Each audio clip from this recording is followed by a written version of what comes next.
What's up, everybody? Episode 16 of the Dry Out Daddy Show. Thank you guys all so much for watching and subscribing and reaching out publicly and privately, commenting.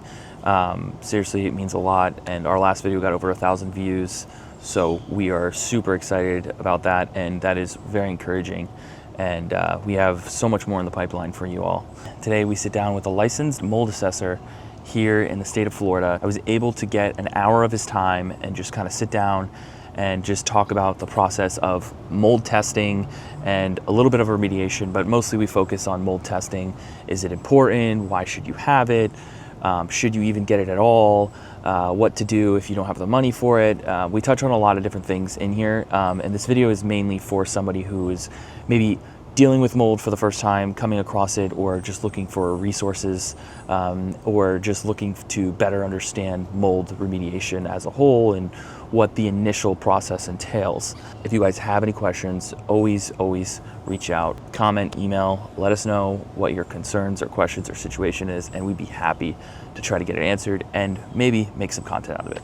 Enjoy this episode. Oftentimes, a lot of homeowners, they feel like getting a mold test done would be a waste of money if you don't find any mold.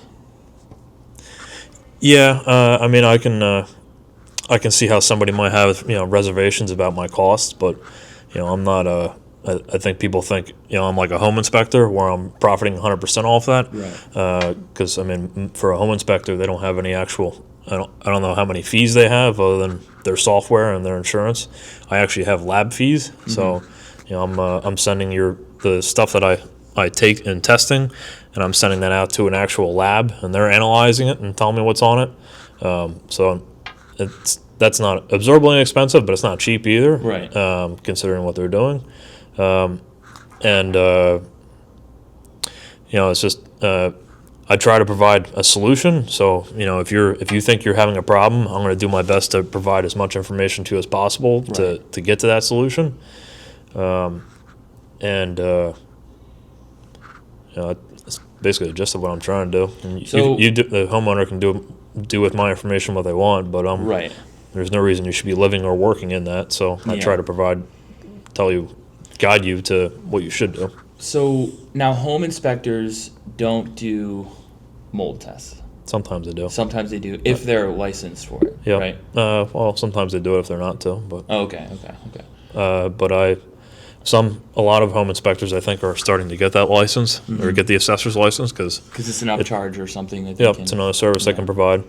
But I like to think you can have your home inspector do both if they want to do both. But I generally think that an assessor who has had actual real world remediation and restoration experience has a bigger advantage to that. Yeah. Because I mean I did a remediation and restoration for 6-7 years before I got my license, and so I've actually been there. I've actually torn apart the room. I've actually done the cleaning and the remediation part. So I think that gives me a huge advantage because being on both sides of it, you kind of know like what to expect. When you do when you get a mold, when you do a mold inspection, right? Aside from just testing, what else comes with that? Because it's like you create a protocol that like somebody like me who removes mold would review, and it would be basically I would follow that to remove the said mold that you're testing for. Right. I'm basically acting as the third party to confirm the presence of mold, and then and then putting together the remediation protocol, which is the direction for how a remediator should go about their process. And it's kind of it sometimes can be the whole solution. It can sometimes be a starting point because as you start opening things up, you might find that you need to expand on the protocol. I've had remediators sometimes call me in afterwards to do additional evaluation and expand my protocol, or they just go with it and then they call me back out afterwards to confirm that they do what they're supposed to do. Right. What is, in your opinion, what is the benefit of knowing the type of mold that you're testing for? Because some people go, oh, well, if it's mold, it should just be removed. Does it really matter if I know the type of mold? I can obviously visually see the mold. Why do I need to test for it? So on an air test, if so in my experience, if you see if Stachybotrys or Chitomium come back, that's usually a sign. Those two molds are typically indicative of water damage. So if somehow I didn't find it and that popped back on a test, that might make me want to go back to see if I didn't find water damage, but this is popping up. So is it somewhere in the house or in the building that I wasn't catching it? So I want to go back and look at that. Aspergillus penicillium, that group of mold that pops up on mold testing, can be indicative of a couple things. Could be a humidity issue, could be water damage, and I mean there's a whole bunch of different types of mold that pop up on the test. I think it's important to know what kind it is, but because it would help. Do you think? I'm also not a biologist, so. Do you think it has any correlation when it comes to the removal process? Like in your opinion? It might. Because I've heard some remediators go, "Oh, I need to know the exact type of spore it is, so I can better come up with my plan on how to remove it." Sometimes I think the amounts and the level might indicate what else you should be doing. Like maybe you should be doing a more detailed clean if the levels are exceptionally high. Right. Like if you have a really bad humidity bloom and it comes back like 20K for penasp, then you're probably going to be doing a lot more detailed cleaning to try and remediate that, because at that point the spore is everywhere. So Chitomium and Stachy, I feel like you got to do a more thorough clean with them because they're a little bit of a heavier mold, maybe. At least that's what I've understood. Definitely want to do better cleaning with that. And Chitomium and Stachy, those are specific species of mold spores, or of mold. Or fungus. Fungi, yeah, because mold is in the fungus family. Right. That's my understanding. So you mentioned something earlier, that you're kind of like a third-party guy involved in the process, which is something in Florida that a lot of people don't realize, is that and this is my understanding of it, which you ask, it's one of those things where you ask 3 different people, you get 3 different answers. But if you hold a remediator's license in the state of Florida and a mold assessor's license in the state of Florida, only one can be active at one time. You can have both many people carry both licenses. They carry both, but you can use both licenses, just not on the same job. Not on the same job. Okay. Within a span of 12 months, I think is what the Florida statute says. Which okay. I don't know why they put that loophole in there, because it's like if I did an assessment and then 12 months later you decided you're going to remediate it, the situation's probably going to be totally different. Right. It's either going to be worse or.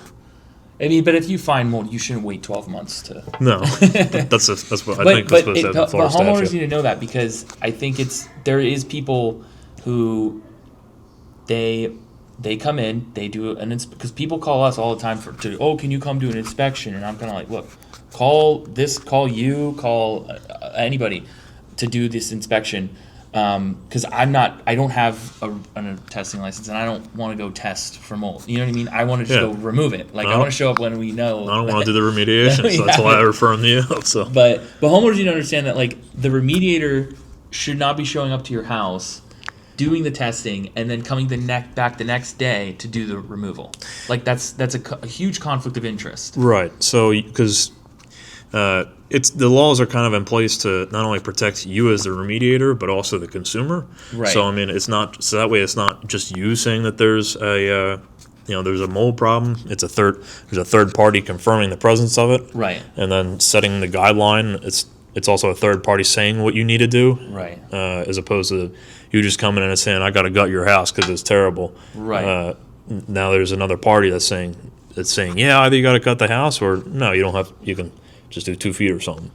Right. And it protects the homeowner, even though some of the homeowners, I could tell, when I'm like, oh, hey, like we don't do the testing, or we'll do like a vague inspection, but we're not going to like test and say that for sure is mold when it, hasn't been formally tested. But a lot of homeowners, they get kind of annoyed because they're like, oh, well, that's an extra step in the process and this sounds so involved. But like that step in the process is kind of there to protect homeowners. And the remediator. And the remediator, yeah. Insurance companies definitely. If you're having an insurance claim and you actually you're able to use your mold coverage on it. If you have mold coverage, I'm not an adjuster or a licensed insurance agent, so you should ask them about that. But Right.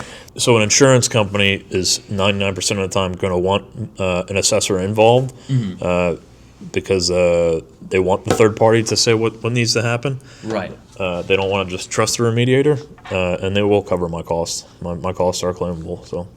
So if somebody's filing a claim, they can get you for having you come out before the whole process starts. If they save the invoice or the receipt for that, they can get that covered by insurance.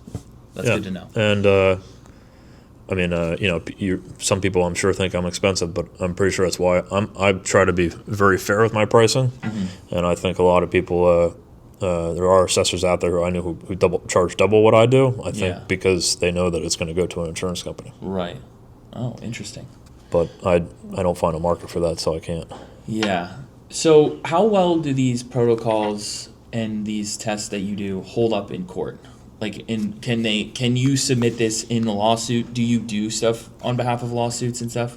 I haven't done any work for an attorney yet, but I mean, it's good enough for an insurance company. They usually accept my word, and they usually follow what I recommend. Yeah, and sometimes that stuff does go to a court of law. I'm sure. I haven't, knock on wood, I haven't been asked to been deposed yet. Yeah. I don't really know that I want to go through that process, but So they do hold up, though. It's probably gonna come one day. Well, I ask more so because like a lot of renters, they'll call us sometimes. They'll be like, hey, like I have mold, I need to test for it. I think my landlord is being a jerk about it, or whatever. Which there's nothing to say that a renter couldn't come. Like a renter could call you and have you come to their house. I have done work for renters test. before. Yeah. It's been several occasions, and they've either used it to basically force their landlord's hand to actually do something, or they've used it to get out of their lease. Yeah. Because I actually have, I'm licensed, and I actually have a legitimate, licensed opinion on what's going on in the situation. Right. It's not just the tenant saying, "Oh, I think I have mold," and the property manager or the landlord coming in and saying, "That's not mold." Right. So it works. 100%. Yeah, because there's a lot of people in the groups. I see a lot of renters and the groups, like just in various Facebook groups, who they are kind of like, they feel like they're lost, they're overwhelmed. They're like, look, I have mold, my landlord's ignoring me on this.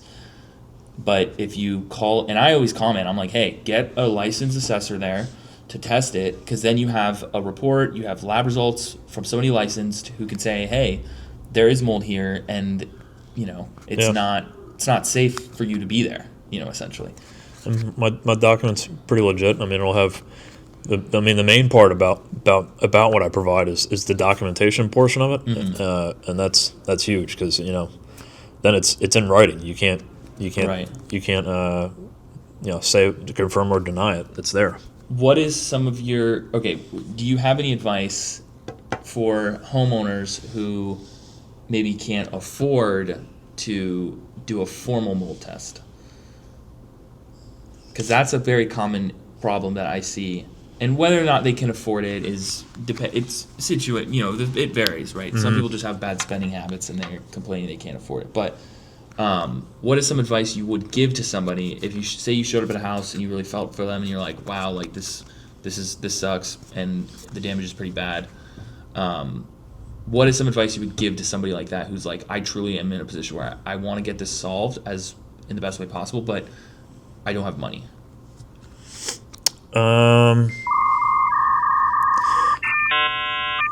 If you can't afford an actual mold assessor, maybe I might recommend getting in touch with a remediator who's really good at working with insurance companies.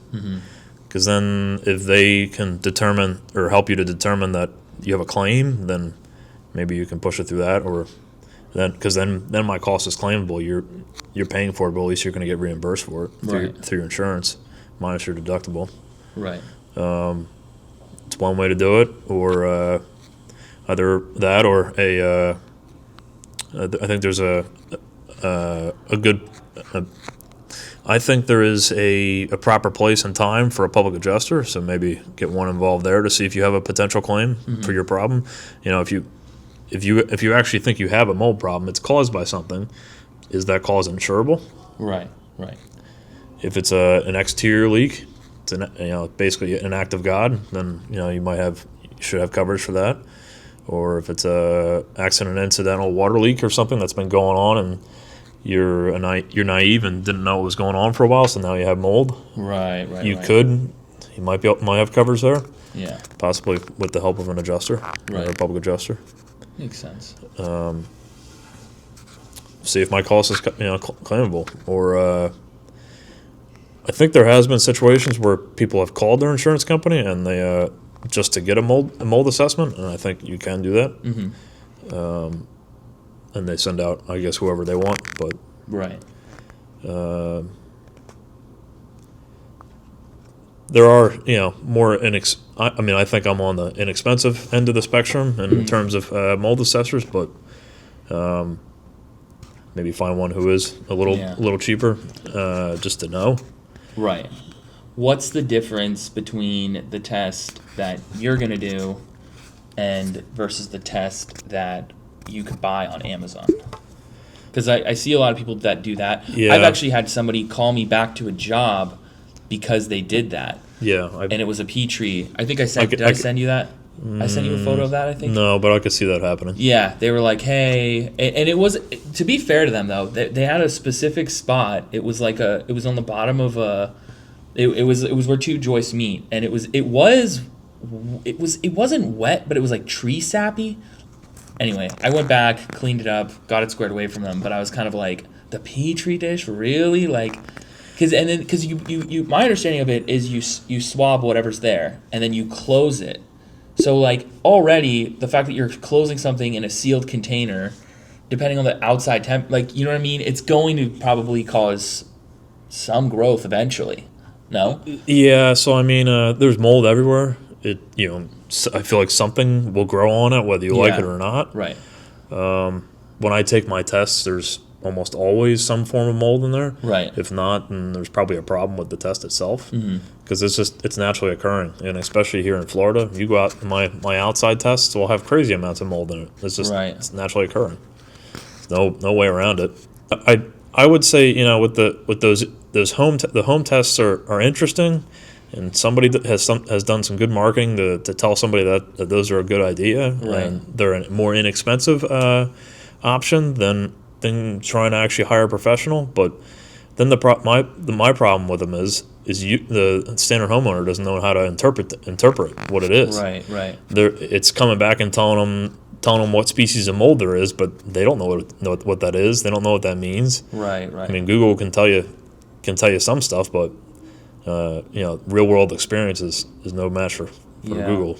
And those probably won't work as well when it comes to trying to prove that there's mold in a place. Say if you were a tenant in a weird landlord situation where they weren't fixing it, an at-home test might not work as well, because one, it could be there's so much, you'd be like, oh well, did you take it properly, right? Or yeah, I mean, I have seen in situations where people have done that in a tenant landlord situation, and sometimes that has prompted a landlord or a property management company to actually get a real assessment done. Okay, right, but they always followed up with but then they don't professional. It's you just hope the property management company is actually going to do something with the information. Right. Rather than just ignore it. Yeah. And I think, unfortunately, a lot of property management companies' problems is that, they have somebody come in and do, I'm sure you've experienced this, do a restoration or do a remediation, but then they don't actually fix the source, and it just happens all again.